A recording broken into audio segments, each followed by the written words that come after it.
dia, boa tarde, boa noite. Sejam todos bem-vindos a mais um episódio do nosso programa Duas Doses de Prosa. Estou aqui devidamente trajado, né? Com a bela camiseta. E queria agradecer imensamente aqui por você ter aceitado o convite de prontidão, né?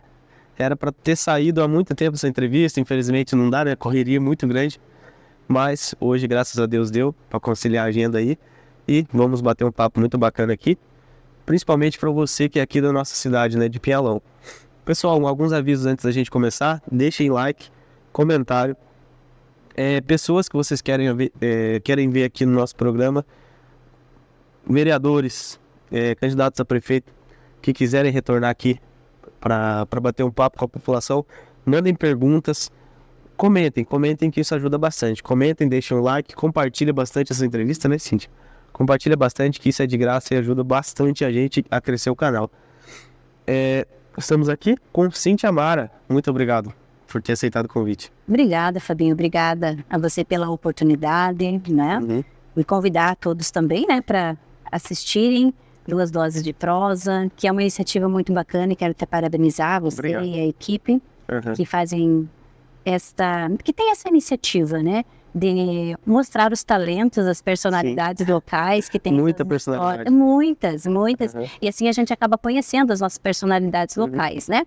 E dando visibilidade, dando voz, dando vez, aqueles que sempre têm uma história bacana para contar, né? Muito legal. Divertida, emocionante, mas todos têm a sua história. Todo mundo tem uma história. E é tão bacana compartilhar isso e dar visibilidade, né? Não só para a população de Pinhalão, como para a rede toda, né? Sim. Que tem ampla divulgação.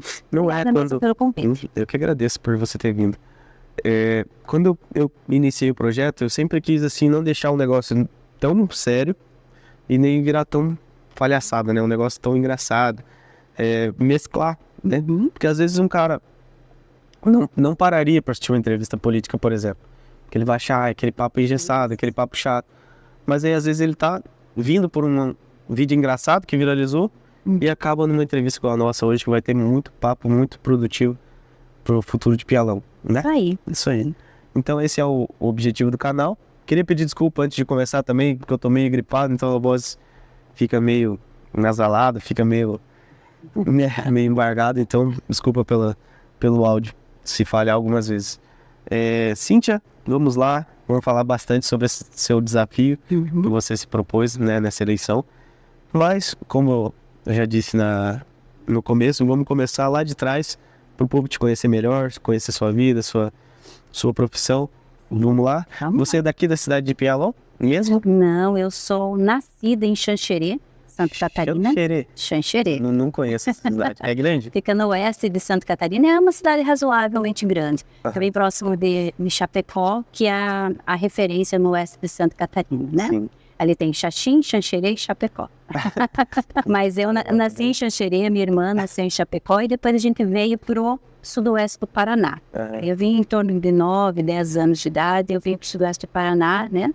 Com a família, numa cidade chamada Marmeleiro. A gente foi morar no interior de Marmeleiro, né? Quando eu falo interior, é bem interior mesmo. Uma comunidade bem distante, né? No interior de Marmeleiro. E foi ali onde eu concluí, né? O ensino fundamental, ou básico, dá para dizer assim, naquelas escolas rurais, né? Eu nasci em Xanxerê, moramos em Chapecó, onde eu iniciei a vida escolar ali, que era um distrito, então já tinha uma certa estrutura. Aí vim para o sudoeste do Paraná, bem no interior de Marmeleiro, e aí eu peguei a fase ainda da escola rural multisseriada, onde tinha primeiro, segundo, terceiro e quarto ano todos na mesma sala, né? Aquelas carteiras compartilhadas, né? Então, para mim, foi tudo uma novidade na época, e isso foi muito marcante para mim, né? Sim. Andava em torno de 5 quilômetros para chegar até na escola rural, né? A escola na época é complicado. Era distante, mas era bacana, porque de certa forma a gente ia... e alguém passava, tinha, né, já os colegas que passavam, e a gente passava pegando outros na estrada, e assim ia, porque era uma... Isso, chegava um grupo na escola, e era bem bacana. Foi uma fase muito boa. E foi uma fase também que eu conheci, e hoje, né, hoje eu consigo analisar isso, de que poucas pessoas tinham oportunidade de estudar pós essa fase, Sim. né? Primeiro, segundo, terceiro, quarto ano, e depois paravam porque não tinha ônibus escolar que passava próximo. Sim. Passava na Estrada Grande, que era uma estrada principal, que a gente chamava de Estrada Grande, estrada principal, mas era muito distante, então era difícil de continuar os estudos, né? Estudava só quando era criança mesmo, e depois, Exatamente isso. quando chegava ali, começava a trabalhar, também já parava de Era estudar. área rural, né? Então todo mundo trabalhava, ficava no sítio mesmo, dificilmente continuava estudando, né? Aham. E aí, quando eu terminei a quarta série, e por essa dificuldade de não conseguir continuar os estudos, aí meus pais decidiram, conversaram com alguém, uma família da cidade, né? Sim. Para que a gente ia parar lá na cidade. Eu ia parar na casa de alguém, Aham. né, para continuar os estudos. E esse parar na casa de alguém significa trabalhava meio período e Estudava. estudava meio período para eu concluir, então, o ensino fundamental. Uhum. E foi assim até começar a passar o ônibus escolar mais próximo de onde a gente morava. Aham. Então, ali começou, comecei a perceber, hoje percebo isso, é claro, o quanto a educação interfere muito no desenvolvimento, né? E quando eu falo dessa época, eu lembro dos meus colegas, muitos deles, depois de uma certa idade, que conseguiram concluir, né? Concluir os estudos. Hoje, alguns até fazem faculdade, né? Depois de mais velhos, porque não tiveram oportunidade lá na época, né? Sim. Mas a gente era bastante criativo. Eu era criança, 10 anos, e ia para a cidade. Apesar de ser no mesmo município, mas ia para casa, tipo, uma vez por mês, na linha de ônibus, né? Era uma saudade imensa, né, da família. Imagino. Então, na época, a gente não entendia muito, né? Dizer, poxa, tô longe de casa, com 10 anos, não, né, perdi o convívio com a família. Mas hoje eu agradeço muito meus pais por ter tomado essa iniciativa. Exatamente. Eu lembro até hoje, cara, que uma vez eu quase passei pra estudar à noite, pra trabalhar numa fábrica de costura. Só que daí a minha idade não batia pra poder estudar à noite, não era autorizado ainda e tal. Aí eu deixei a ideia, detalhe, a fábrica faliu, e eu comecei a fazer o magistério, estudando de manhã, peguei gosto e hoje sou pedagogo formado. Então olha pra você ver como é que, se eu tivesse passado a noite, provavelmente eu teria virado ali CLT e continuado naquela vida. Até hoje eu não teria entrado no mundo da pedagogia, né? Então são escolhas assim que Isso mesmo. geralmente a gente toma com base na necessidade da época, né? Igual aqueles que estavam indo trabalhar, né? Deixando de estudar para trabalhar, estavam naquela necessidade. E acaba... Era a alternativa que tinha. Era a alternativa que tinha naquele momento. Que pode fazer a diferença no futuro. Eu também fiz o magistério de ensino médio, né? Sim. E foi uma base muito importante para mim, né? Bastante importante na vida profissional, porque eu sempre gostei de trabalhar com pessoas, né? E eu não me via, na época, escolhi entre magistério e contabilidade. Eram essas duas opções, né? Sim. E aí eu não me via na área de exatas. Isso, para mim, eu não me via como essa profissional. De ter contato com pessoas, Eu sempre gostei de ter contato com as pessoas, de interagir. Então, o magistério era aquilo que mais eu me adequava. Muito estágio, né? Nossa, muito gostoso. estágio. Muita convivência com outras pessoas. A metodologia de ensino era muito forte na época. E ajudou muito. Ajuda muito. O meu desenvolvimento pessoal, o meu desenvolvimento... Eu dou esse conselho. Nem se a pessoa não quiser ser professor, né? Porque a maioria pensa, fazer magistério para ser professor. Mas não é só, né? Ajuda muito no... Exato. E eu realmente não pensava em ser professor, né? Professora. Pensava, não... Mas era o magistério, me dava essa base, né? De trabalhar com as pessoas, né? Desde criança, né? Até desde pequeninos. Mas me dava essa base, eu me senti mais confortável no magistério. Sim. Né?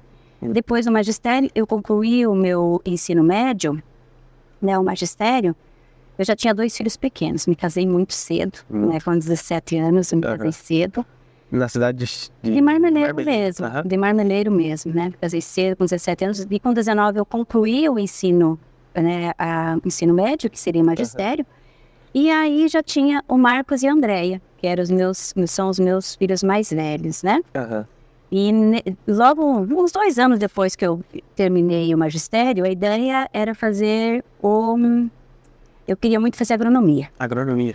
Meu sonho era fazer agronomia, Você já tinha algum contato com agricultura? Filha de agricultor, né? Filha de agricultor, e vou te dizer assim, como era filha de agricultor, nós tínhamos na nossa comunidade uma extensionista que era da Emater na época. Sim. Chamada Soeli. né? Depois eu tive essa oportunidade de falar para ela, né? E eu admirava muito o trabalho que ela realizava, né? E na época era muito voltado ao lar mesmo. Fazer receitas com base em aproveitamento, aproveitamento do leite, aproveitamento de várias coisas que produzia na propriedade. Mas eu gostava muito do trabalho, achava legal ela chegar com aquele carro adesivado de azul, né? Achava super bacana. E aí, você se inspirou, né? Você se identificou. Exatamente isso. Então eu pensei, não, mas eu preciso continuar trabalhando com agricultores. E na minha cabeça vinha na agronomia. Só que só tinha nos antigos Cefetes, hoje são o TFPRs, eu acho que deve ser isso. Nos antigos Cefetes só tinha em Pato Branco, que era uma cidade vizinha. Sim. Estava preparando para o vestibular e tal, e era público particular, nem em sonho, né? Não havia possibilidade, não tinha condição. E aí, neste ano, acabei perdendo o meu marido num acidente de carro, né? No mês de maio, e aí os planos mudaram completamente, né? Com 2 crianças pequenas e sem condição. Naquele momento, para mim, não tinha condição de fazer agronomia, mas eu queria muito fazer uma faculdade. E fui pesquisar as possibilidades. Tinha a UniOeste, ainda tem, né? A UniOeste no campus de Francisco Beltrão, e que tinha o curso chamado Economia Doméstica. Economia doméstica? Exatamente. Seria, eu nunca me falar. Pois é, para mim também era novidade na época, né? E fui pesquisar a grade e tal, e tinha lá as disciplinas de extensão rural e urbana. Desenvolvimento de pessoas, desenvolvimento da família, metodologias. Olha que bacana. Eu disse, olha, mas esse curso me interessa, né? Me interessou muito, e era noturno, então era o que eu poderia fazer. Sim. Na época. E aí eu fiquei sabendo que a Sueli, aquela pessoa que eu admirava, que fez economia doméstica e trabalhava na Emater. Eu disse, opa, é por aí que eu vou. Fiz o vestibular no final do ano e consegui passar. Era multivestibular. Eu escolhi a opção de economia doméstica e geografia. Geografia. Passei inicialmente em geografia, comecei a fazer uma semana, daí fui chamada para economia doméstica. Daí eu disse, não, vou para economia doméstica, que é por aqui. Porque é um curso que, apesar do nome economia doméstica, dá a impressão de que é do lar, algo voltado para casa, do lar. Mas ele é algo voltado para o doméstico. É uma tradução de um curso americano que veio junto com o pacote lá da Revolução Verde, né, exatamente para trabalhar com agricultores, que era o agrônomo mais uma economista doméstica. Doméstico, para trabalhar com as famílias. Então a gente trabalha o desenvolvimento das pessoas, desenvolvimento da família, compreende as necessidades sociais do meio urbano e rural, trabalha muito a questão de transformação de alimentos voltada à agroindústria, né? Então era um curso assim completo. É a parte social muito forte. Muito forte, voltado bastante para o rural. Então eu me identifiquei assim de cara com a grade. Depois, o social e o rural, era sua cara o curso. Era o que eu precisava. Aquilo que você falou, né? Às vezes surge algumas coisas na vida da gente que é pra gente fazer a escolha certa, né? Exatamente. E foi o que aconteceu na época. Então aí surgiu a economia doméstica, me formei. Logo depois de formada em economia doméstica, fui convidada a ser professora da UniOeste no campus do Francisco Beltrão. Fiz o processo seletivo, acabei passando e fiquei lá 2 anos antes do concurso da Emater, que aí depois vim para cá, para Pinhalão, em 2008. Lá da cidade de Marmeleiro você veio para cá? Exatamente isso. Você veja como são as opções que surgem na vida da gente, né? Fiz toda a minha faculdade pensando no concurso da Emater, preparando para o concurso da Emater. Dei aulas na UniOeste, pensando, vai ter que sair esse concurso da Emater, porque há 20 anos sem contratação de profissionais na área, né? Sim. E saiu, me candidatei, né? Fiz a inscrição para o concurso e apenas 9 vagas no estado. No estado todo? No estado todo. 2 na região de Francisco Beltrão, 3, não era nem Beltrão, era de Cascavel, 3 na região de Curitiba e 3 na região Londrina. Era isso que dizia o edital. E aí eu fiz a seguinte análise. O curso de Economia Doméstica fica em Francisco Beltrão, o único do Paraná. É o único, né? Então ali vai ser a concorrência pesada. Quem não fizer para Francisco Beltrão ou região Cascavel, vai para Curitiba, que é capital. Todo mundo quer ir para a capital. Sim. E aí então eu vou fazer inscrição para Londrina, vou para o norte. Passei em segundo lugar, né? Na época. E as vagas eram por aqui. Era São Jerônimo da Serra, Ibaiti, Pinhalão e Tamarana. Tamarana é perto de Londrina, né? Tamarana. E aí, optei por Pinhalão. Por E eu Pinhalão. estou aqui até hoje. Nossa, que legal, cara. Mas assim, você já conhecia a nossa cidade? Ou não conheceu nessas pesquisas? Assim? Não conhecia a cidade. E vou falar para você. Na época era bem restrito o acesso à internet, né? Você pensa 16 anos atrás, você não tinha essa atualização na internet, no Google. Você pesquisava, as imagens de Pinhalão não eram legais. Não era atrativo? Nada atrativo. Nada atrativo. Sim. E aí, acabei optando por Pinhalão.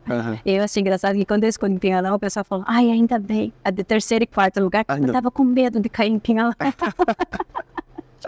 Ai, meu Deus. E aí eu vim conhecer a região, né? 30 dias antes, no prazo de 30 dias para assumir o concurso, vim conhecer a região. E aí, fui em Santo Antônio da Platina, que é a regional, depois vim para Pinhalão. Eu passadinha em Pinhalão para conhecer antes de vir para a mudança, né?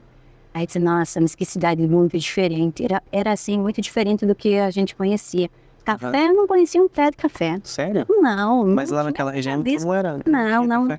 É muito frio, né? Então, a lavoura branca, soja, milho, trigo e o leite, que é bastante forte também na região. Pega aí o oeste Santa Catarina, sudeste do Paraná, o leite é bastante forte. Então, café, eu não conhecia os pés de café. Tinha plantada, com os cafezais, né? A arquitetura da cidade, se lembra que tinha esse calçamento que ligava a igreja, que eu achava fantástico na época. Aí, quando cheguei assim na ponta, era ponta estreita ainda, mas aquele calçamento, assim, perfeito, aquilo para mim era encantador. Sim. Encantador. Daí se encantou pela cidade. E estou aqui até hoje. Aqui até hoje. Estou aqui até hoje, trabalhando com os agricultores, fazendo aquilo que eu gosto mesmo, né? Aí você tá na Emater até hoje? 16 anos em Pinhalão, na Emater, hoje DR Paraná, né, trabalhando como extensionista social. Muitos acham que eu sou engenheira agrônoma. Bastante gente. Muitas entrevistas que eu falo, entrevista com a Cíntia, engenheira agrônoma do IDR. Não, eu não sou. Eu sou economista doméstico, técnica considerada da área social, né? E a gente trabalha desenvolvimento das pessoas, desenvolvimento das organizações, desenvolvimento da família, né? Quando eu falo economia doméstica, o doméstico se refere à comunidade onde vive, né? A comunidade como um todo. Exatamente isso, a comunidade como um todo. Muito bacana. E trabalhando na Emater, até numa conversa que eu tive com o Paulinho esses dias, eu conversando com ele me falou do que a Emater ajuda, né, o produtor, o pequeno produtor, e você teve esse contato diretamente com os produtores aqui. Você pôde ver ali as necessidades, as dificuldades, como é que foi conhecer mais, né, sobre o café, que você se apaixonou. Sim, é aquilo que eu falei, quando eu cheguei em Pinhalão, a cultura é diferente, né? Os hábitos culturais eram diferentes, os plantios, a forma organizacional da cidade e das comunidades também. Você pode ver que aqui o forte era realmente a agricultura. Exatamente. Tudo gira em torno da agricultura. Tudo gira em torno da agricultura. Mas, ao mesmo tempo, eu vi, assim, uma agricultura pouco valorizada no sentido, assim, eu venho de uma região onde tem muitas organizações. As organizações das comunidades, associações, cooperativas, fortalecidas. Os agricultores tinham uma certa independência. E quando eu cheguei aqui, essa característica era totalmente diferente. Pouca organização, né? Pouca organização nas comunidades e uma dependência muito grande do poder público municipal, né? Então, para mim, isso foi o primeiro choque cultural. E outra também é aprender sobre café, né? Eu lembro que na época tinha o Luz para Todos, né? Que era um programa do governo federal e muita gente procurava e eu tinha que fazer um levantamento das benfeitorias. E aí as pessoas me diziam assim, tem a Tuia, é a Tuia, né? A Tuia. E eu anotava do lado, não escrevia no formulário, eu anotava do lado que eu tinha que pedir pro Edson, na época, e a Tuia, né? Que era o galpão, era o armazenava café, de alguma forma, né? Tem o terreiro também, aí ficava pensando, mas o terreiro, né? Terreirão e tal. Então foi um aprendizado muito grande, muito grande. Eu esforcei muito para aprender o máximo, porque a cultura do café tem suas particularidades, até hoje, né? Tem o café commodity, especial, então é uma infinidade de A gente vai chegar lá ainda, mas você vai para muitos eventos, vai para feiras, vai para... Exato, e aí eu busquei aprender muito, por isso que quando eu ia com o técnico, com o agrônomo, eu ficava observando, queria participar de todos os cursos técnicos para conhecer a cultura, para conseguir contribuir mais. Né? E assim a gente fez durante esse processo todo até hoje. Né? E a cafeicultura realmente é apaixonante, porque é uma tradição. É muito diferente de uma lavoura de soja, não deu certo, eu arranco, e planto Planto outra. outro. Aham. Né? É um ciclo muito rápido. Não dá tempo nem de eu saber como, né, de me apegar àquela lavoura. Muito diferente do café. O café é tradição. E chega que tem lavouras de 40, 50 anos que você ouve a história, foi o meu avô que plantou, que foi de carroça lá no compadre, que pegou as mudas lá, que fez as mudas. E geração em Muito geração. tradicional. É muito tradicional. A gente precisa respeitar essa tradição, né? Isso é verdade. Mas esta tradição, ela precisa gerar renda, né? Ela precisa fazer com que as famílias permaneçam de geração em geração, mas com qualidade de vida, né? Buscando uma tecnologia para melhorar, né? Para facilitar esse trabalho.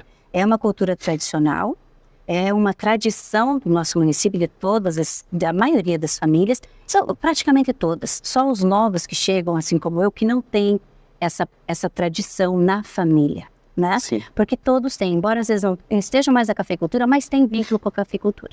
Tem, Né? tem um Tem vínculo. vínculo. Isso é verdade. Não adianta que tem, né? Se for daqui, vai ter vínculo com a cafeicultura.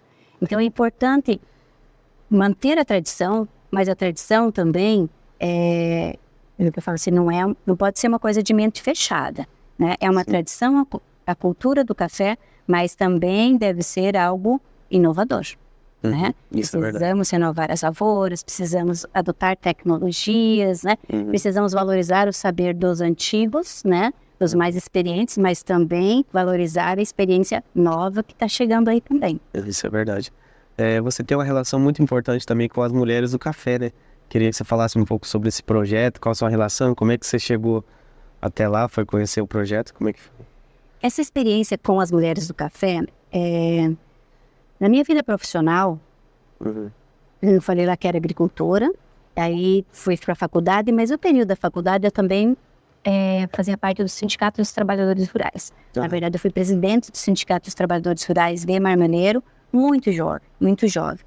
A partir da Pastoral da Juventude, que era um movimento da igreja, e também no sindicato a gente trabalhou com um grupo de mulheres, sei lá, no sindicato. No município de Marmeleiro eu trabalhava com 11 grupos, você tem uma ideia? 11 grupos, nossa. Era muitas comunidades, com recursos vindos de fora, era uma organização muito bacana, sabe? Então, eu trabalhei durante 2, 3 anos fortemente com esses grupos de mulheres. Depois eu já vim com essa bagagem de trabalho com as mulheres. E quando eu cheguei em Pinhalão e via muitas mulheres, especialmente na época da colheita, que iam para as lavouras com seus filhos, né? Filho brincando na lavoura, outros deitadinhos lá nos panos ajeitados lá para as crianças, eu percebi a importância do trabalho que elas desenvolviam, né? Sim. Mas assim, era uma observação apenas. Até que em um determinado ano, um dos colegas também do IDR comentou, sabendo da minha experiência com o trabalho de mulheres rurais, perguntou se eu não gostaria de começar um trabalho com as mulheres do café. E aí eu achei super legal, super bacana a ideia, e começamos essa iniciativa lá em 2013. 2013 começamos essa iniciativa, e um dos grupos é aqui no município de Pinhalão, além de outros 10 grupos que a gente tem na região também, né? Mas um dos grupos é aqui em Pinhalão. E foi um trabalho idealizado pelos técnicos, né, do IDR Paraná, mas que teve uma adesão absurda, que a gente não imaginava que o que a gente pensava, idealizava, ia de encontro real do que as mulheres precisavam. Sim. Né? Então a gente começou inicialmente de forma muito tímida na transferência de tecnologia, né? Mostrando as novidades existentes em variedade, métodos de secagem, de colheita, né? Mas também com desenvolvimento pessoal. E é frustrante uma mulher participar de um evento, adquirir conhecimento e voltar para casa e não conseguir transmitir minimamente esse conhecimento. Né? Quem dera transformar alguma coisa na propriedade. Então a gente precisava trabalhar esse desenvolvimento pessoal para lidar com essas possíveis frustrações, mas ao mesmo tempo ir mudando as coisas na propriedade, né? E para também gerar renda. E gerar renda, a gente também apostou no caminho da produção do café de bebida melhorada. Nós tínhamos que melhorar a bebida desse café. E aí surgiu o café especial, né? Que hoje é uma referência do projeto Mulheres do Café, que Pinhalão se tornou uma referência também na produção dessa bebida especial. No estado inteiro, Pinhalão é uma referência. No estado? No Brasil. no estado é a capital paranaense do café especial. E conquistou esse título por conta dos agricultores, né? Dos agricultores que desde que começou esse movimento, aqui sempre estão entre os 3 melhores cafés do estado. Eu acompanho vocês, acompanho as mulheres lá, sempre estão em eventos, né? No Brasil inteiro, levando o nome de Pinhalão, representando o município. E esse café vai além do estado, vai para o Brasil todo, vai para fora do Brasil, né? Sim. E é uma experiência que, infelizmente, é mais conhecida fora de Pinhalão do que dentro de Pinhalão. Sim. Isso é triste você perceber assim que não tem aquela valorização, né? Eu penso assim, a partir do momento que um produtor, uma produtora daqui, né? Não estou falando só das mulheres do café, estou falando da família produtora de café. A partir do momento que ela produz uma bebida que é referência no estado, que é referência fora do estado, precisa ser valorizada onde ela está. Seria Pinhalão, né? Não vi nenhum movimento, por exemplo, da Câmara de Vereadores em reconhecimento a essas famílias. Não vi nenhum movimento do prefeito local valorizando essas famílias.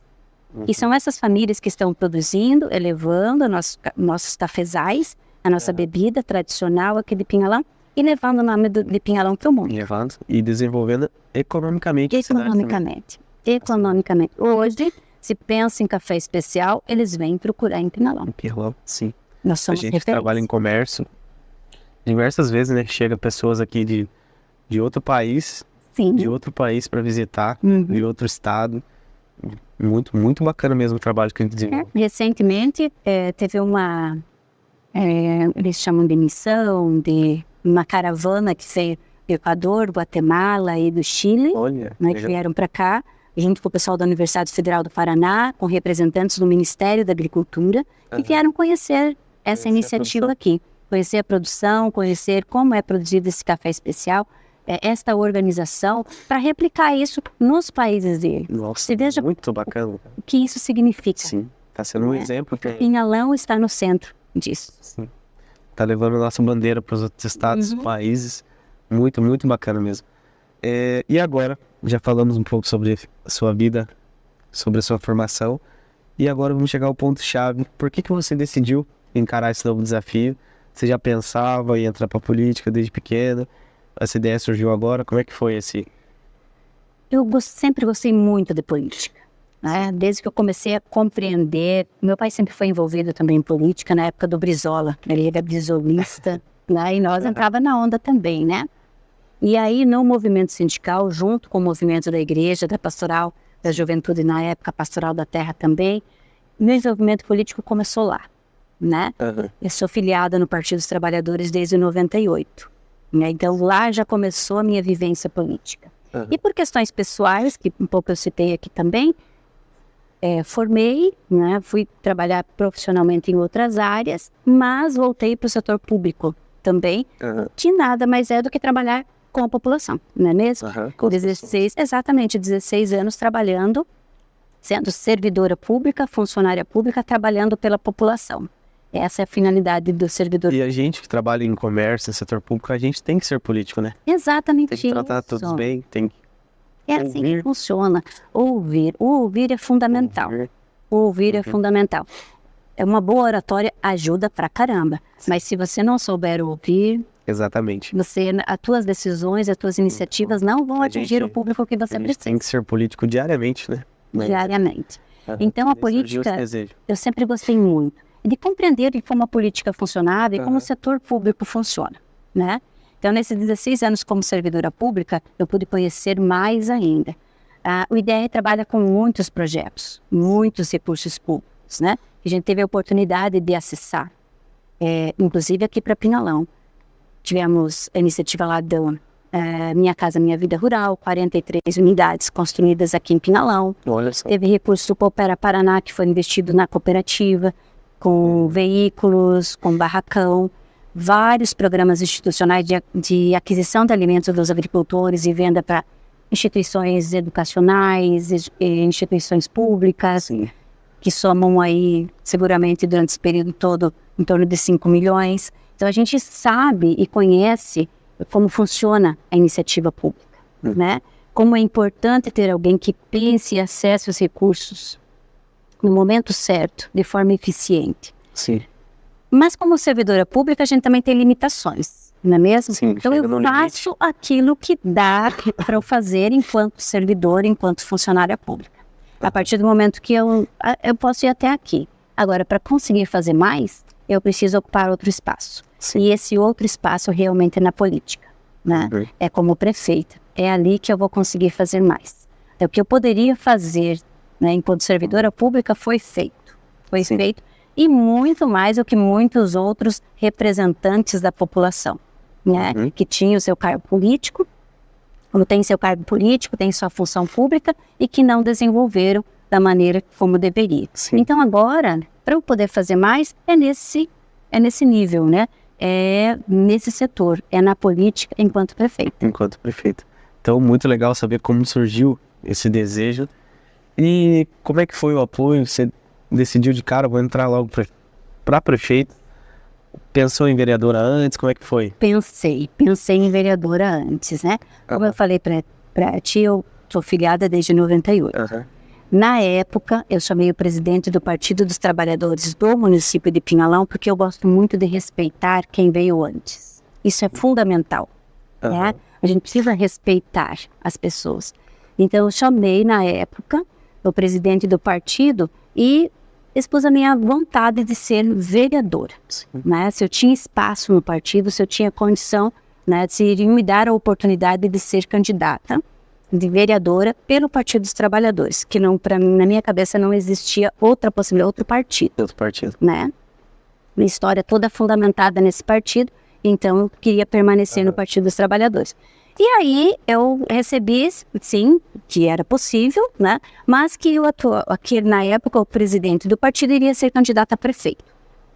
Tranquilamente, então você vai ser candidato a prefeito, eu, vereadora, terá o meu apoio enquanto vereadora, né, na campanha. Mas aí houve algumas reviravoltas, né? O presidente do partido na época acabou saindo, formalizou outro partido, né, que é o PSB, do Alckmin, né, do vice-presidente, e aí acabou deixando o partido. Mediante isso, a gente ficou assim, e agora? Fazemos o quê? Sim. Né? E discutindo com o grupo Precisamos de um pequeno, representante. exatamente isso, pequeno grupo, pensamos, o que nós vamos fazer? Vamos ser só com o vereador? Né? Também existia essa possibilidade. Poderia ser. Só com o vereador.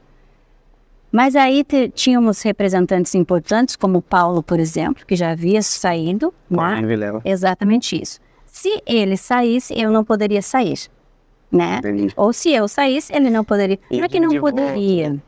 Porque daí o contexto ia ficar complicado, porque as pessoas que a gente conhece são todos do mesmo, Ele é da do mesmo também, setor, exatamente isso. E concorrer ou disputar votos não é legal nesse sentido, né? Então decidimos que iríamos sair com a chapa de majoritária também. Olha, que bacana. E foi aí que surgiu a ideia da gente estar como prefeita, a Paula aceitou o serviço, e aí temos os nossos vereadores. Mas assim, não foi nada simples e nada fácil. Eu estou te contando resumidamente, porque foi uma batalha, uma luta para continuar com o partido no município, né? Muitas forças contrárias, e também para registrar a nossa candidatura. Então, para chegar até aqui, foi muita luta, né? E além de burocrático, o processo, muitas forças dizendo que vocês não vão conseguir, né? Porque é que vão sair sozinhas, sozinhos, num grupo, vocês não vão levar a candidatura adiante. E até hoje, nas nossas visitas, é o que falam, né? Não, ela está candidata, mas ela está aí só para se preparar para a próxima, né? E esse se preparar para a próxima não é verdade, até porque para eu tomar essa iniciativa, eu tenho que me considerar preparada. Com certeza, né? Porque senão ninguém se prepara numa candidatura para a próxima. Você se prepara antes, né, para ter convicção e certeza daquilo que você quer. Exatamente. Estava olhando aqui o seu plano de governo, muito bacana. Ganhei aqui todas. Esse aqui é o que você distribui para as pessoas. Sim, é o que nós estamos distribuindo nas visitas, né? Temos aqui o plano de governo. Isso, essa colinha que tem o plano de governo, alguns adesivos, e aí o material do vereador também, né? E a gente coloca na sacolinha o material dos vereadores também. Muito, muito bacana. Tava vendo aqui, tem várias áreas, né, do município que você pretende melhorar, trazer o desenvolvimento. Tem alguma área aqui em Pialão que você vê que está mais precisando de uma atenção maior ou é um geral? Existem algumas áreas que precisam de uma atenção maior, né? Agricultura a gente já falamos bastante, mas ainda temos, além da cafeicultura, outras produções significativas, né? No caso da fruticultura, o morango, né? Agora está vindo a olericultura, que é o cultivo protegido em estufas com bastante força, né? Que é muito importante para o município, gera renda mais rápida, né? E o jovem gosta também dessas atividades, né? Com renda mais rápida, tecnologia, né? Não é só o jovem, todos deveriam gostar, né? Porque ameniza muito o trabalho, né? Das pessoas. Mas conversando com a população, outros setores merecem uma atenção com urgência. Que seria a área da assistência social, especialmente, né? A assistência social tem uma função muito importante no município e na vida das pessoas. Sim. É muito importante mesmo. E que não se resume apenas à distribuição de cestas básicas para as pessoas que passam por período crítico com relação à fome. Não é isso, né? Só isso. Isso é uma função importante, sem sombra de dúvidas, né? Sem sombra de dúvidas, deve ser tratado com muito respeito. Muito respeito, responsabilidade e discrição. Né? Porque a gente precisa expor as pessoas que precisam desta ferramenta, desse serviço. Então, primeira questão, no local inadequado, no centro da cidade. As pessoas que vão procurar os serviços, ferramentas da assistência social, elas estão em uma situação de vulnerabilidade, que não precisa de exposição. Elas já passam uma fase de humilhação pela condição de vida que ela está levando, né? Então não precisa dessa exposição. E muita gente às vezes não sabe que tem pessoas que passam necessidade séria aqui, né? Muito séria, muito séria. É importante você tocar nesse assunto, porque por mais que a gente fale, e agora vocês estão visitando muitos lugares, né? Vocês estão vendo de verdade a realidade. Por mais que você diga, eu conheço a realidade de Pinhalão, não conhece. Se você não está visitando, entrando nas casas, que é uma coisa muito bacana também na nossa campanha, é que a gente está conseguindo acessar, entrar na casa das pessoas. O entrar, que eu falo assim, as pessoas convidam a gente para entrar. Porque a mulher tem isso, né? Elas se sentem seguras, confiantes em compartilhar parte da vida delas, do sofrimento, da dor, daquele momento com a gente. Se identificam, né? Se identifica. Então, nesse momento é que eu percebi, identifiquei problemas seríssimos, problemas sociais seríssimos, muito sério, de falta de acesso à comida, dos serviços básicos da assistência social, da importância dessa ferramenta estar mais próxima às famílias, né? A partir do momento que ela está buscando uma cesta básica, eu preciso compreender o que está acontecendo na conjuntura daquela família e quais os profissionais que podem atuar para isso melhorar. Sim. Né? A fome é um indício de que algo maior está acontecendo. Sim. Né? E a gente não pode ignorar isso. Então, a assistência social precisa ter uma equipe muito bem qualificada e preparada. Sim, né? Para não fazer só o básico. Né? Exato. Porque senão não vamos melhorar a vida das pessoas. Sim. Né? Nós precisamos ter equipe formada, sensível, né? Ética, que trata as pessoas com respeito e humanidade. Sim. É esse profissional que precisa nesse setor. O princípio. É o princípio desse setor. Então isso foi o que mais me chocou, o que mais me sensibilizou nas nossas andanças todas, foi essa necessidade urgente de uma atenção da assistência social às famílias, né? Porque tem famílias desestruturadas, mas lá tem a questão da violência, lá tem a questão da dependência química, lá tem a questão da fome e que nós precisamos combater ou amenizar o sofrimento dessas famílias em todos esses setores. Muito, muito legal. Queria te perguntar também como foi o planejamento para fazer sua equipe, né? Para convidar os vereadores, porque eu vejo a sua equipe muito unida. Eu diria que é a mais unida dos 3 candidatos que estão em peso, pedindo votos, estão fazendo uma campanha muito, muito legal mesmo. Sem briga, sem discussão. Não. Então a gente vê uma equipe muito unida mesmo. Parabéns. Como é que foi essa... Obrigada, muito obrigada mesmo. Eu sempre gostei de trabalhar em equipe. Isso é fundamental numa liderança, é fundamental para ter uma boa gestão, para ter eficiência nos resultados, é trabalhar em equipe. E as pessoas que estão nos agregando a esse grupo também, né, gostam de trabalhar em equipe. Então a nossa equipe é muito harmoniosa, de fato. Sim. Eu falo assim, que a gente, além de ter propostas, que eu acredito que são propostas mais concretas, aquelas que atingem diretamente a necessidade da população, nós temos uma equipe de uma harmonia, diversão e alegria, diversão que eu falo em termos de alegria mesmo, né? Que outros não têm, isso com certeza absoluta. Mas também muito responsável. Essa responsabilidade a gente vê no trabalho coletivo que a gente está fazendo, né?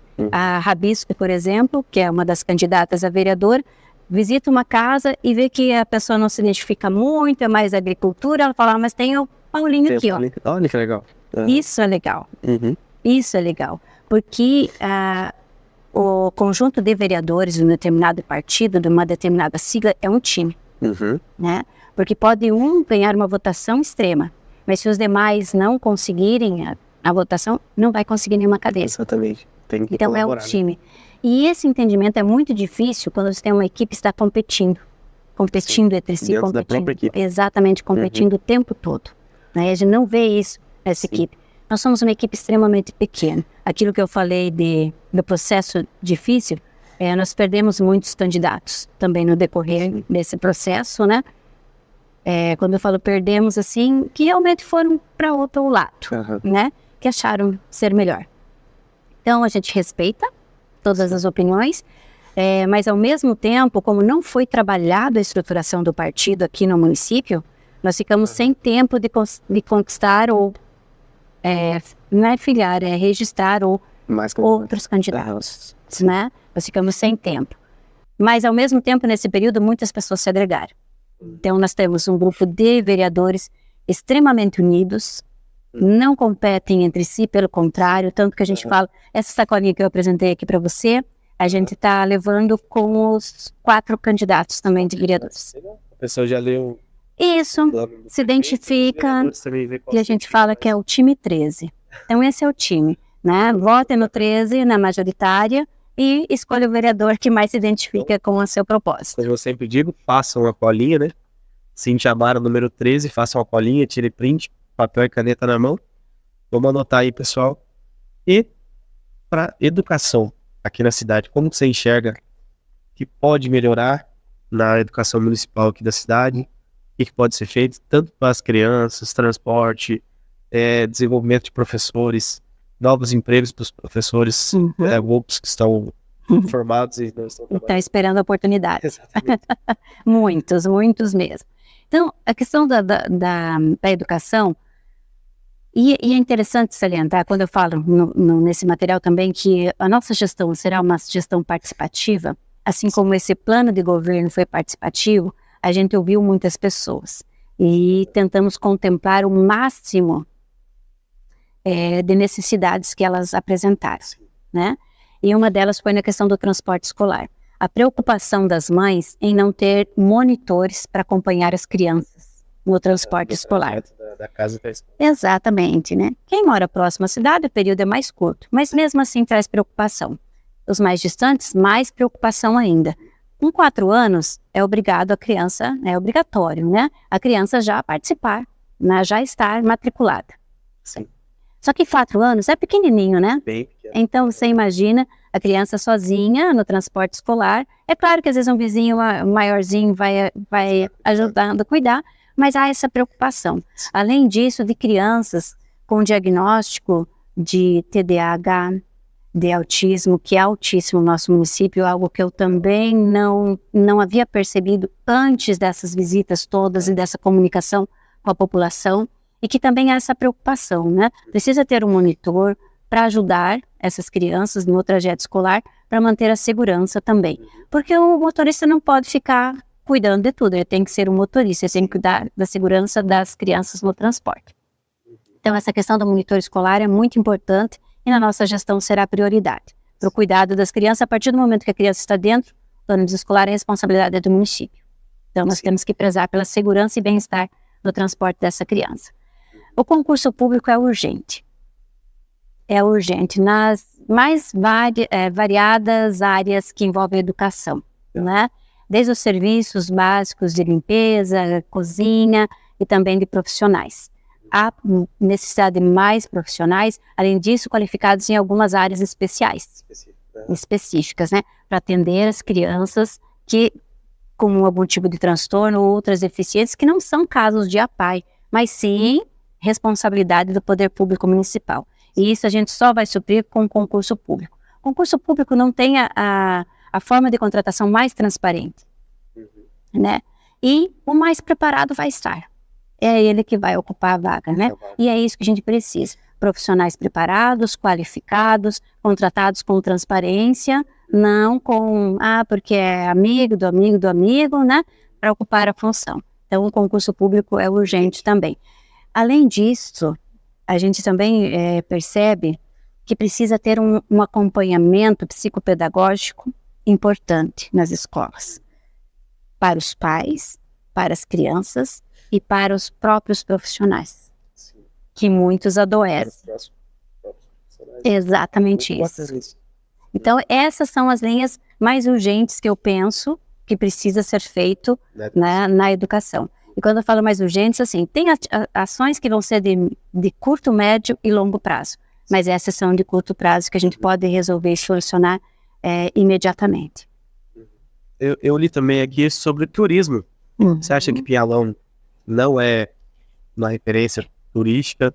Não é trabalhado esse turismo atualmente? Não é trabalhado, né? Ela não é referência turística porque não é trabalhado e não é explorado esse setor. O turismo de comunidade, chamado de comunidade, o turismo de vivência, ele está muito em alta, mas muito em alta mesmo. E o que é que a gente precisa fazer? Trazer esses visitantes, trazer esses turistas e gerar renda localmente. E quando eu falo esse turismo de vivência, eles querem conhecer os nossos cafezais, eles querem fazer um dia de colheita no cafezal, eles querem torrar o café, experimentar essa bebida, como que é o processo, né? Além disso, ir lá na lavoura colher um morango, coisa maravilhosa, né? Para nós aqui parece que é algo tão cotidiano. Mas para uma pessoa... Você morando aqui no próprio Paraná... Não conhecia. Então, fiquei encantada com isso. Imagina você atrair visitantes com estrutura. Isso tem que ter estrada, tem que ter sinalização, né? As famílias precisam estar preparadas para receber esses visitantes, mas isso tudo remunerado, né? Essa é a função do turismo, né? Então, isso precisa ser explorado. Em Pinhalão, nós temos o Caminho do Café das Mulheres, que já é uma iniciativa já estabilizada, que inclusive está no roteiro do estado do Paraná, no roteiro turístico no estado do Paraná. Nós precisamos fazer o quê? Divulgar, né? Hoje a cidade até comporta, tem estruturas para receber visitantes, tem hotel, tem restaurantes, então nós precisamos potencializar isso. Estruturar melhor esse roteiro com outras propriedades, né? Das mais diversas culturas. O ecoturismo, nós temos paisagens lindíssimas, são muito bonitas. Para quem circula no sítio e vê um pôr do sol em determinados lugares é maravilhoso. E tem gente que paga para ver isso. Essa que é a questão. Tranquilidade, uma paz aqui no nosso município. Porque aquilo que às vezes é cotidiano para a gente passa despercebido, muitas e muitas vezes vem visitantes do café aqui, né, compradores de café, e a gente passa em determinados lugares e eu vou numa rapidez para chegar na propriedade, eles de repente dão uma sinalização assim, não, parem um pouquinho. Daí eu paro, eles querem tirar foto de um pinheiro, eles querem tirar foto do cafezal, das paisagens e assim por diante, né? Então é isso que a gente precisa explorar. Trazendo renda para a região. Sim. E para o município. No município. Não, o turismo movimenta toda a cidade também. Eu lembro, eu tenho um contato muito grande com o Jonas, que faz o Parque dos Dinossauros. Faz o maior sucesso da região de Curitiba para cá. E agora estão montando um parque belíssimo ali. Lindíssimo. Você pensou um circuito com todas as iniciativas aqui? Né? Começa por ali, vai... Exato. Você pode dar essas mais diversas opções, né? Então nós temos várias iniciativas e nós precisamos potencializar essas iniciativas aqui. Muito, muito bacana. Também vi aqui sobre o esporte. Você acha que o esporte atualmente é bem trabalhado aqui? Poderia ser melhor? Você enxerga o esporte atualmente? O esporte, ele é transformador na vida das crianças, especialmente, né? Crianças, adolescentes e jovens. E eu digo que aprendi o quanto isso é importante, é claro, com os filhos que participavam de várias iniciativas esportivas, e isso foi transformador na vida deles também. Mas a nossa candidata, a vereadora Rabisco, foi a que me fez olhar para o esporte como algo muito mais importante do que isso. Sim. Né? Quando ela conta a história de vida dela, do quanto o esporte foi transformador na vida dela, gerou outras oportunidades, não quer dizer que você vai chegar a ser um profissional, né, na área do esporte, mas isso vai te ajudar a desenvolver pessoalmente e profissionalmente de tal maneira que isso vai servir depois na vida adulta, né? Questão de saúde do corpo, saúde mental. Tudo. A convivência com outras pessoas, que temos esportes de equipe, né? O trabalho em equipe, o trabalho social. Isso é transformador na vida das pessoas, né? Das crianças especialmente. O que eu percebo em Pinhalão? Nós precisamos dar mais oportunidades para as crianças, especialmente nas atividades de contraturno. E aí, o que a gente percebe? As crianças da área rural, elas não estão participando. Elas não conseguem participar, porque não tem transporte escolar, né? Não tem um transporte para elas vir participar dessas iniciativas. Além disso, poucas estruturas. Nós precisamos melhorar as nossas estruturas, oferecendo outras modalidades, além do futebol, do vôlei, que são os tradicionais, mas ofertar outras modalidades também, para que as crianças, jovens e adolescentes tenham a opção de escolha. Mas nós precisamos dar oportunidade para todos, desde aqueles que estão na área rural até os que estão na área urbana, desde os que estão lá na Vila Guarani, porque às vezes o esporte também não chega lá, né? Tem que se deslocar para o centro da cidade. Então a gente precisa fazer chegar as várias opções de esporte em todas as comunidades, né? Em todas as áreas rural, urbana, enfim, em todas as crianças, jovens e adolescentes que queiram participar de uma modalidade esportiva. Muito bacana.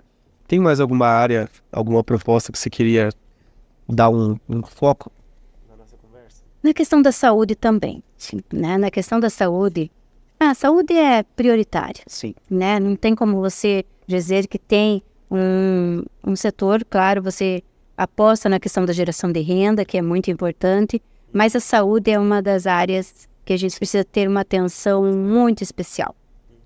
E que eu imaginava que estaria melhor, né? Porque o prefeito é desta área, vice-prefeito também, então eu imaginava que esses serviços estariam de grande qualidade e poucos ajustes precisariam ser feitos. Mas não é isso que a gente vê com a população. Quando a gente procura o serviço de saúde, o serviço público de saúde, a gente já está numa situação de vulnerabilidade, né? Então, a primeira questão que precisamos ver é a questão do respeito e acolhimento. Isso é fundamental, né? A transparência também na questão dos agendamentos, nas consultas, isso é muito importante.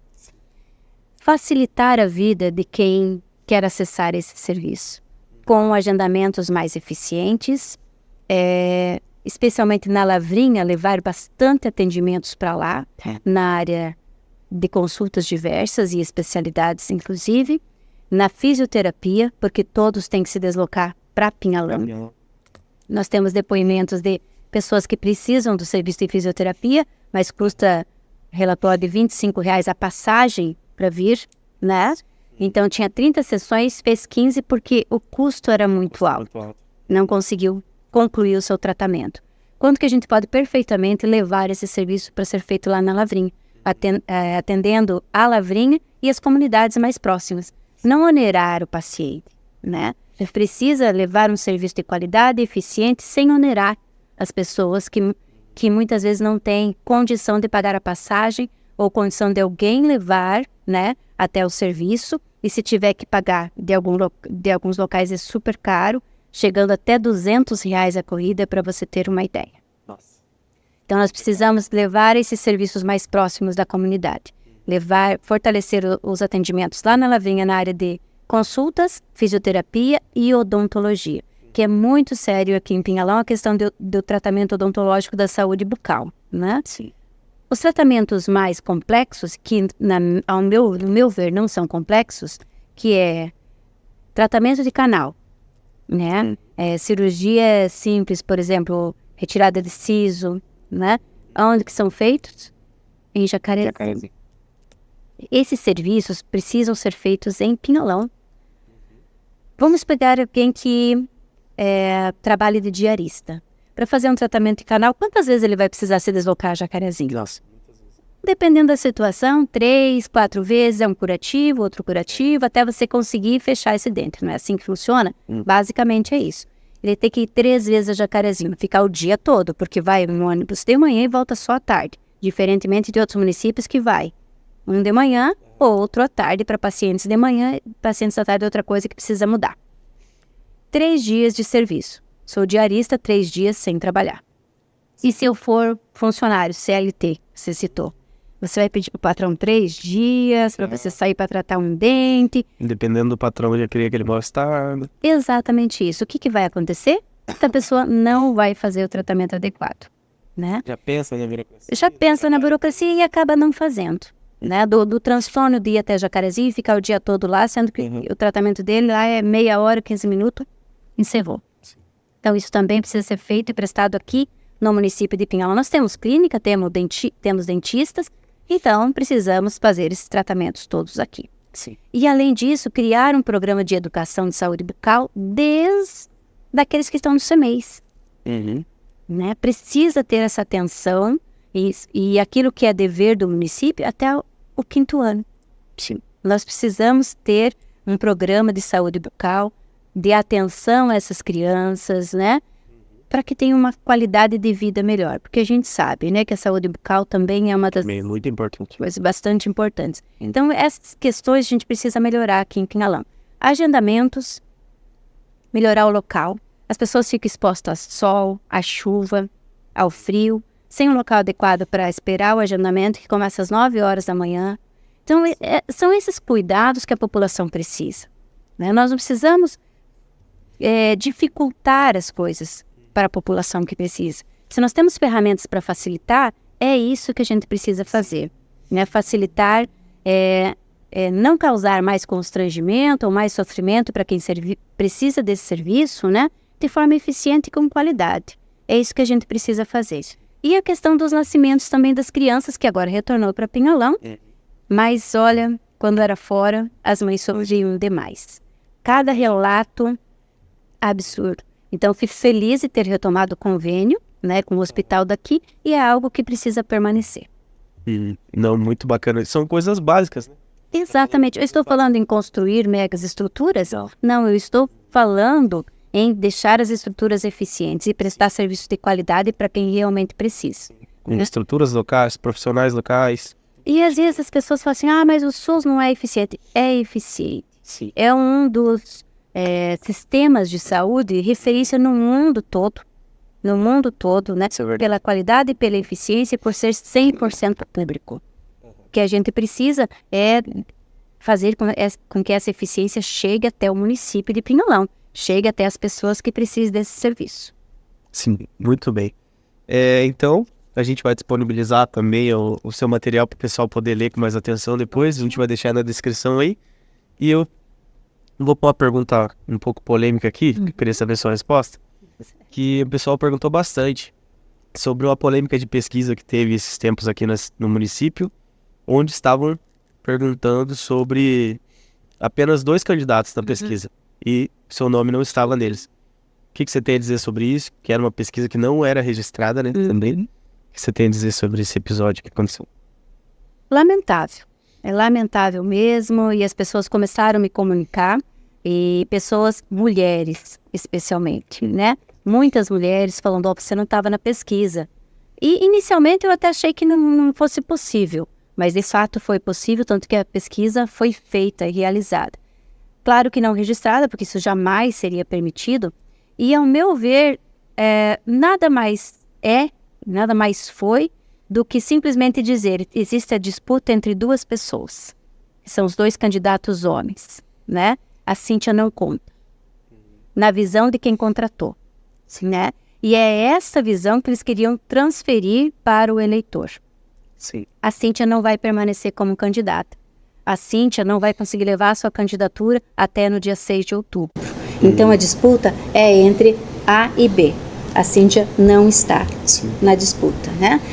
Isso que tentaram transmitir para o eleitor, né? É tanto que depois, para a gente desfazer isso, foi super difícil, porque a gente visitava as pessoas falavam, nossa, Cíntia, eu nem sabia que você era candidata.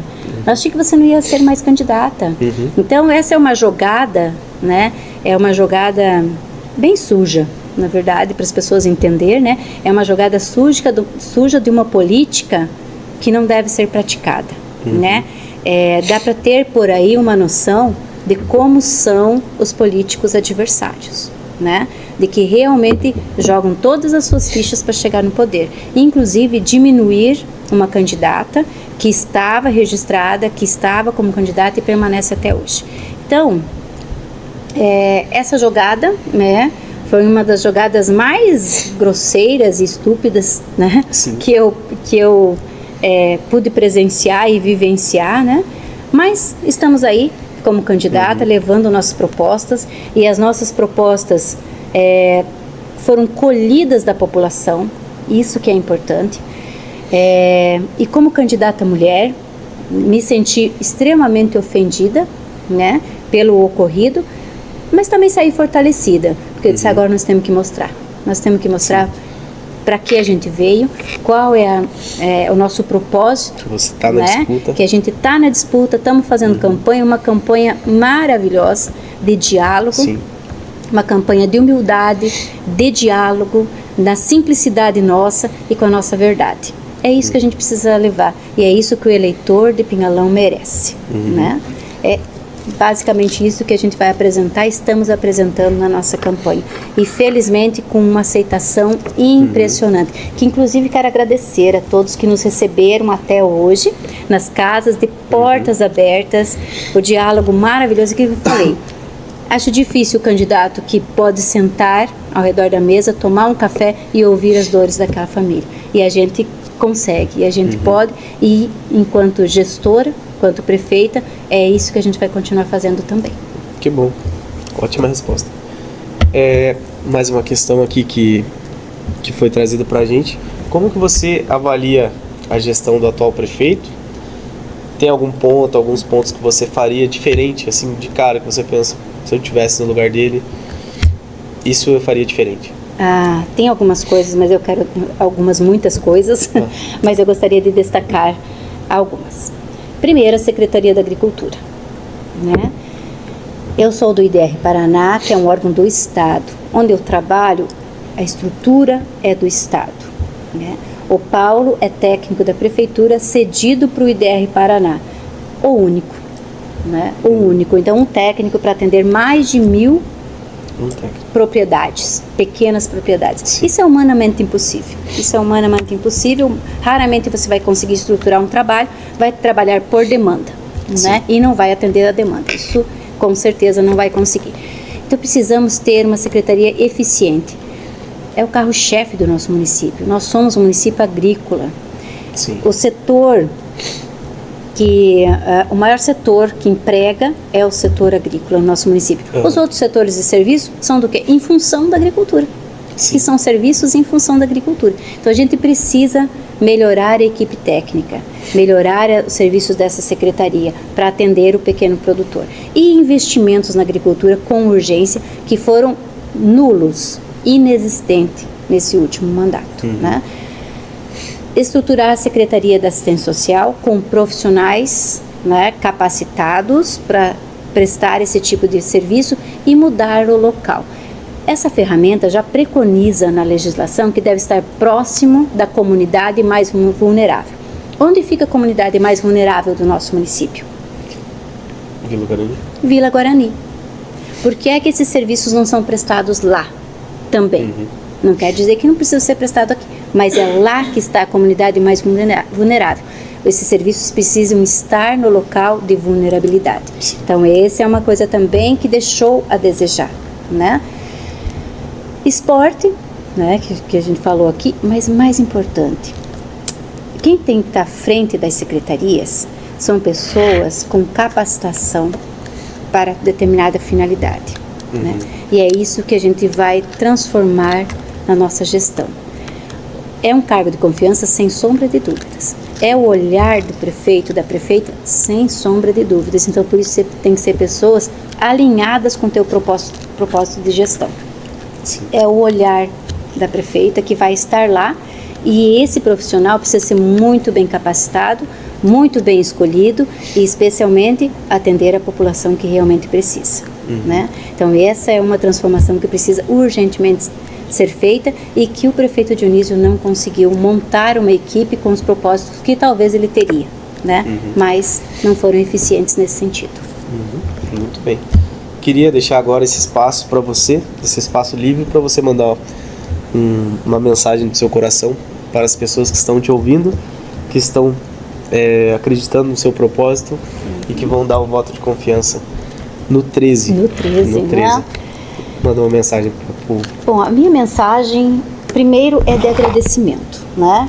É de agradecimento para as pessoas que estão nos recebendo, pelas pessoas que estão nos ouvindo e para as pessoas também que estão deixando as suas propostas com a gente, né? Confiando no nosso propósito. Então, o nosso agradecimento é muito grande. E dizer do nosso compromisso com a população, do nosso compromisso com a população mais vulnerável, daquela que realmente precisa do serviço público eficiente e de qualidade. Para aqueles que dizem que eu não estou preparada, estou preparada, estou candidata e estou para ganhar, não para atrapalhar, como muitas pessoas falam, né? Agora, se atrapalhar significa fazer mais voto, é esse o nosso propósito. Então, estamos aí trabalhando com uma equipe, e essa equipe de candidatos são transparentes, trazem a verdade, estamos aí na nossa simplicidade, de corpo a corpo, de olho no olho, mas com muita responsabilidade e no propósito de fazer o melhor por Pinhalão. Por isso, gente, no dia 6 de outubro, vote 13, vote no time 13, que este é o mandato popular que Pinhalão precisa. Muito obrigado. Ótima mensagem. Muito obrigado por ter vindo, por aceitar o convite. Imagina, eu que agradeço Deus a abençoe oportunidade. muito você, Amém, a seus todos vereadores, nós. sua equipe. Parabéns pelas edições que vocês fazem lá nas redes sociais, eu acompanho bastante. Ótimo trabalho nas redes sociais. Não temos recursos nem para contratar uma social media famosa. Mas tá ótimo. Mas tá ótimo. Acho que a gente está conseguindo atingir o público que a gente precisa e levar a nossa mensagem, que é isso que é importante. Pessoal, muito obrigado por terem assistido até o final. Deus abençoe muito vocês. Compartilhe esse vídeo bastante, né? Vamos compartilhar, gente. Deixar o like, vamos mandar para mais pessoas, para quem gosta da Cíntia, para quem não gosta também, que quer assistir, pode assistir até o final.